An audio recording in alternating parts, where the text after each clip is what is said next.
Olá pessoal, está começando mais uma aula de processos cognitivos e o tema da aula de hoje é regulação emocional. Vamos lá?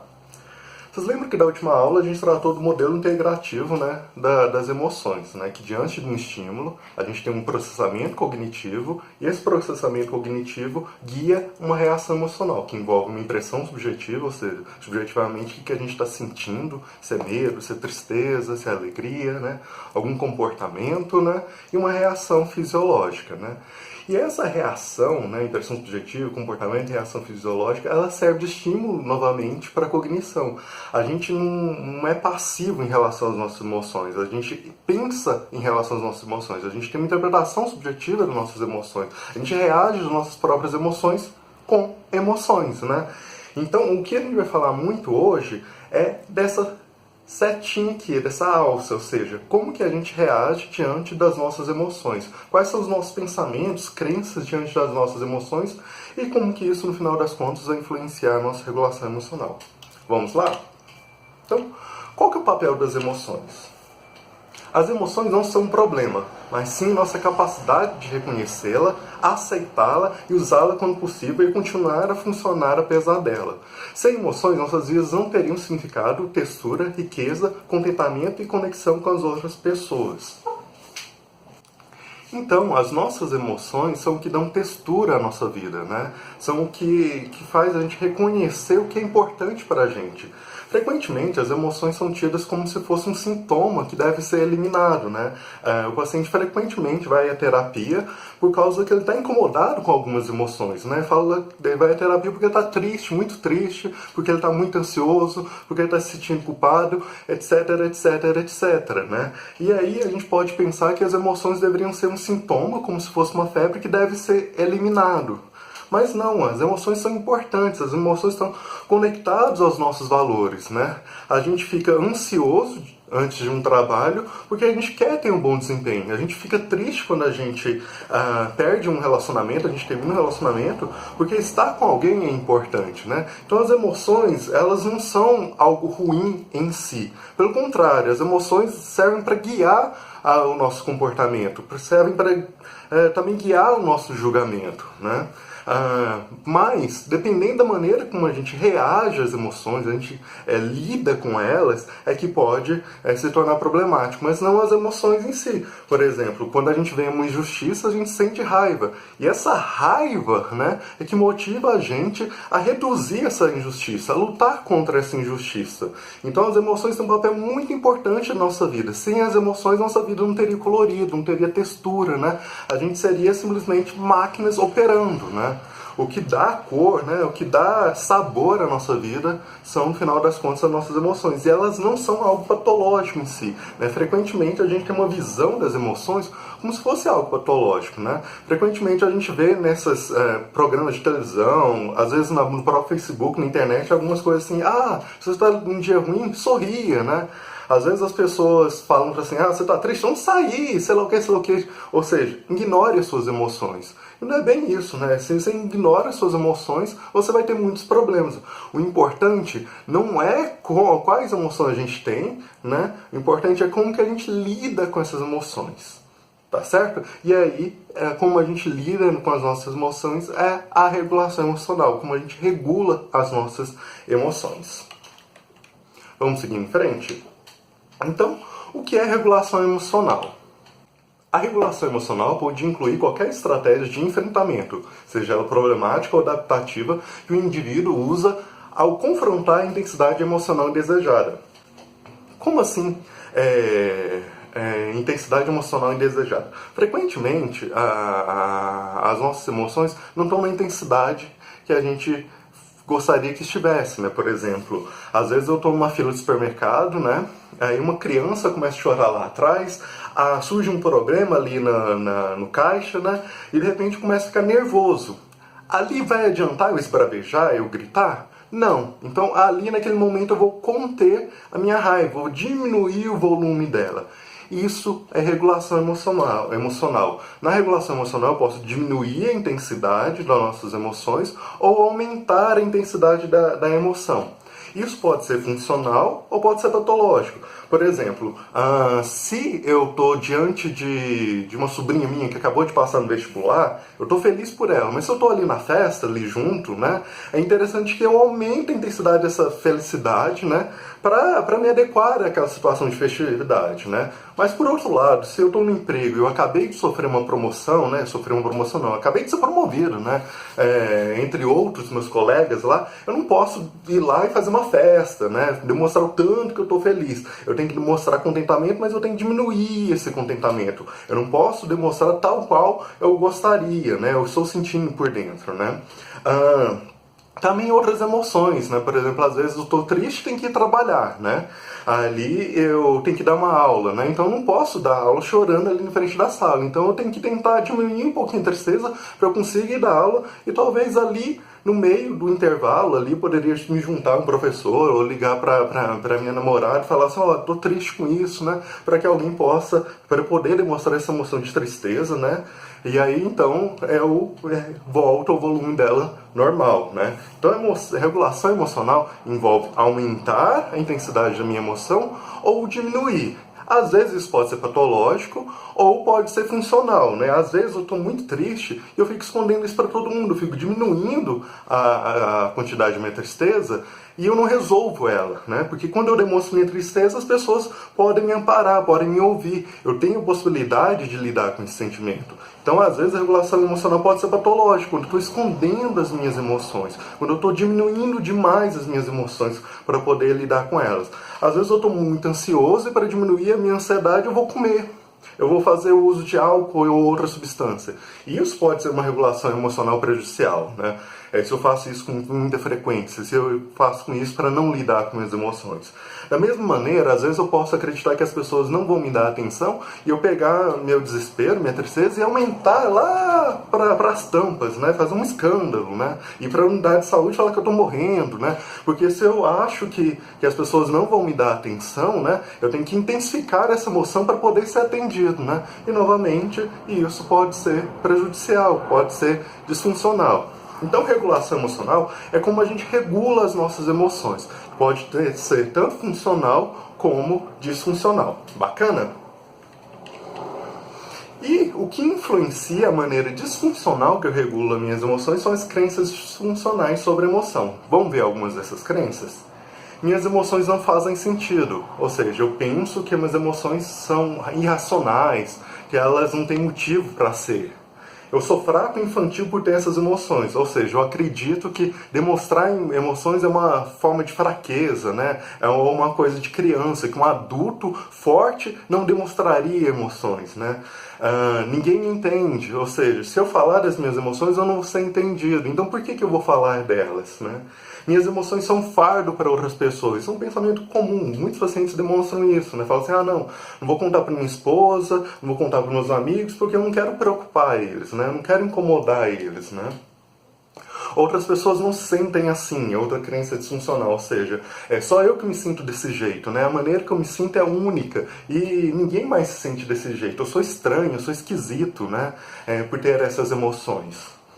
Eu deveria ser punido por ser emotivo, demonstrar emoções. Ou seja, eu me sinto culpado em relação às minhas emoções. Emoções é algo errado, eu não deveria demonstrar ela, eu não deveria ter emoções.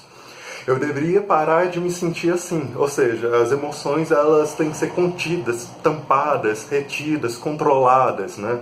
Demonstrar emoções é sinal de fraqueza, novamente, né?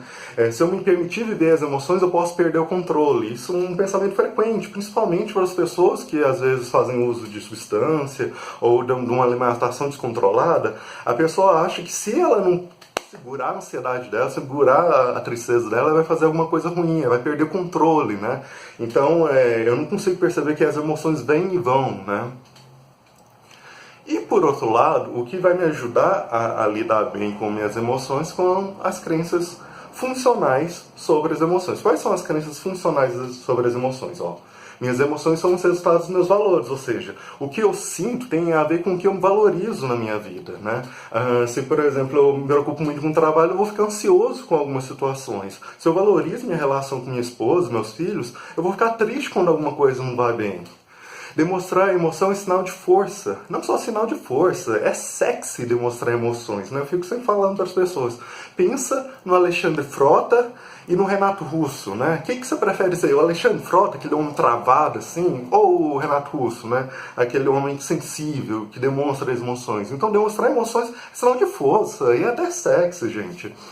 As pessoas podem me compreender, ou seja, se eu demonstrar minhas emoções, as pessoas vão me ouvir e vão compreender as minhas emoções, né? Demonstrar emoções é uma forma de me conectar com as outras pessoas, né? Minhas emoções não são um fardo. Quando eu demonstro minhas emoções, eu aprofundo o meu relacionamento, né? Quando a gente tem troca de ajuda um com o outro, isso faz com que a vinculação no relacionamento aumente, né? As emoções são uma experiência comum, né? O fato que eu estou me sentindo assim não é porque eu sou louco, não é porque eu sou estranho, né? Todo mundo sente-se desse jeito, né? Todo mundo sente tristeza, todo mundo sente alegria, todo mundo sente desespero, todo mundo sente angústia, né? Se eu me permitir viver minhas emoções, eu posso me entender melhor, né? As emoções são uma maneira de entrar em contato consigo, né? Eu costumo falar frequentemente que as emoções são como se fosse um carteiro, né? Correndo para te entregar uma carta. Se você foge das emoções, o carteiro continua encontrando correndo atrás de você com essa carta. Ou seja, a emoção continua ali. Você tem que pegar e ler essa carta. Ou seja, tentar entender o que a emoção está falando sobre você, né? Se emocionar não é sinal de falta de controle. Ou seja, o fato que eu estou vivendo emoção não quer dizer que eu estou descontrolado, né? Que eu vou perder o controle sobre mim. Então, o que faz a gente fazer uma boa regulação emocional, uma regulação emocional disfuncional, são nossas crenças, né? E quando que formam nossas crenças sobre emoção? Qual que é a origem das nossas crenças sobre as nossas emoções? Então, a origem das nossas crenças das emoções vem muito da infância e da relação com nossos pais, primeiro, assim, dependendo do que teus pais faziam, né? Quando te viam chorar, quando te viam triste. Eles falavam, engole o choro, né? Para com isso, se comporta, menino, né? Ou falava assim, isso não é nada, para de chorar, né? Ou ele te ouvia, tentava te entender, né? E quando eu falo entender, não é ceder ao choro, porque às vezes tem um choro de manha, né? A gente não precisa ceder ao choro manipulativo, mas a gente pode tentar entender por que a criança está chorando. Olha, eu entendo que você queria muito biscoito antes do almoço, né, que é gostoso, mas você precisa esperar o almoço. Eu sei que é frustrante, eu sei que é angustiante isso, né? Mas você vai esperar o almoço, né? Uma outra fonte de nossas crenças sobre emoções é a cultura, né? Frequentemente, né, a gente vê em filmes, né, em livros, na TV, falando como que a gente deve lidar com as emoções, né? Isso é problemático, sobretudo para os homens, né, que tem uma visão hipermasculinizada, que o homem deveria ser firme, duro, né, não demonstrar emoções, né? Mas também para a mulher, frequentemente a cultura inspira com que a gente não demonstre emoções, como se as emoções fossem alguma coisa negativa, como se fosse fazer mal a gente de maneira geral, né? Então vamos entender o modelo de regulação emocional. Voltando um pouquinho naquilo que a gente mostrou no modelo integrativo das emoções. Então a gente tem a emoção, né? Por exemplo, raiva, tristeza, medo, né? E a gente tem uma interpretação dessa emoção. O que vai guiar essa interpretação dessa emoção são as nossas crenças a respeito da emoção. A gente pode ter crenças funcionais, que aí a gente vai ter uma boa regulação emocional, a gente entende que as emoções são coisas normais, né? Ou a gente pode ter crenças disfuncionais, ou seja, emoções são ruins. Qual que é a consequência dessa interpretação positiva, dessa interpretação funcional e dessa interpretação disfuncional? Se eu tenho uma interpretação funcional, eu posso aceitar, eu posso expressar as minhas emoções, eu posso experimentar validar as minhas emoções, ou seja, alguém demonstrar em que entende as minhas emoções. Eu posso aprender com minhas emoções e eu posso buscar apoio, né? Diante disso, né, eu consigo regular minhas emoções. Eu posso, uma vez que eu aceito, expresso as minhas emoções, é mais fácil regular elas. Então fica mais fácil, por exemplo, fazer um exercício de relaxamento, né, uma distração temporária, um exercício físico, conectar minhas emoções aos meus valores, substituir uma emoção por outra mais agradável, parecida, fazer mindfulness, né, que é, por exemplo, fazer meditação, uma das maneiras de lidar com as emoções, fazer atividades prazerosas, né, ter momentos íntimos compartilhados com outras pessoas e outras estratégias que ajudem a processar, lidar, reduzir, tolerar ou aprender com as nossas emoções. São todas essas estratégias adaptativas, estratégias funcionais que advêm de uma interpretação funcional das emoções. As emoções são normais, né? Não há nada de errado em sentir emoções e expressar emoções. Mas se eu vejo as emoções como algo negativo, né, se eu tenho crenças disfuncionais com a emoção, uma das coisas que eu posso fazer é uma esquiva emocional, ou seja, eu tentar fugir das minhas emoções, tentar abafar elas, tentar me esconder delas. E eu posso fazer uma dissociação, né, eu posso me isolar, né, ficar lá no quarto escuro, quietinho, né? Porque aí eu tenho uma diminuição das minhas emoções. Eu posso fazer uma desativação comportamental, que é parar de fazer as coisas, porque fazer as coisas estão me trazendo emoções. E aí, se eu evito sair de casa, se eu evito trabalhar, se eu evito fazer coisas, eu não sinto nada. E aí eu me protejo contra as minhas emoções. Muito da depressão vem de uma desativação comportamental. O indivíduo começa a fazer uma esquiva emocional que ele evita entrar em contato com as emoções negativas, né? E isso acaba prejudicando ele muito mais, no final das contas. Eu posso comer compulsivamente, né, para tentar controlar as minhas emoções, eu posso beber, eu posso fazer uso de outras substâncias, eu posso fazer automutilação. Frequentemente as pessoas usam a automutilação porque ela provoca uma analgesia, né? Naquele momento, o corpo que a pessoa se corta, né, ela sente um pouquinho de alívio da dor, né? Porque o corpo tem analgésicos dentro dele. Quando eu me machuco, libera esses analgésicos, dá uma sensação de torpor. E isso faz diminuir meu sentimento. Então, a automutilação também pode ser uma forma de lidar com os meus sentimentos, né? E outras formas de entorpecimento. Eu posso ficar no Facebook o dia inteiro, né? Eu posso jogar, eu posso me entregar a relações sexuais superficiais, etc, etc, etc. Outra maneira disfuncional é me entregar às emoções, me desesperar, né? Me perder o controle sobre as emoções. Ou seja, eu posso ficar ruminando sobre minhas emoções, né? Ficar voltando aquilo que está me deixando feliz. Eu posso culpar outras pessoas, né? Eu posso fazer buscas desadaptativas por ajuda, ou seja, eu posso exagerar na minha emoção, né? Eu posso fazer... expressar de maneira inadequada e aumentar muito a minha emoção para que as pessoas busquem me ajudar. Mas isso vai desgastando a relação, né? Aquela velha história do Pedrinho e o lobo, né? Quando eu fico gritando para minha mãe, olha o lobo, e não tem nenhum lobo. Aí quando tem um lobo, ela pensa que é brincadeira. Se eu fico exagerando demais a intensidade de minhas emoções, quando eu realmente precisar de ajuda, as pessoas vão falar assim, não, aquela pessoa ali sempre se vitimiza, né? Ela está sempre intensificando demais as emoções, não é bem assim, e as outras pessoas vão se afastando, né? Eu posso fazer manipulação emocional, para tentar fazer com que outras pessoas se sintam culpadas, para tentar me ajudar, né? Essas são outras maneiras disfuncionais de lidar com a emoção, né? Então, por hoje é só. Espero que você tenha aprendido um pouco mais sobre regulação emocional, né? Leia o texto, né? Faça os exercícios, façam perguntas no fórum e eu te vejo na próxima aula. Tchau, tchau!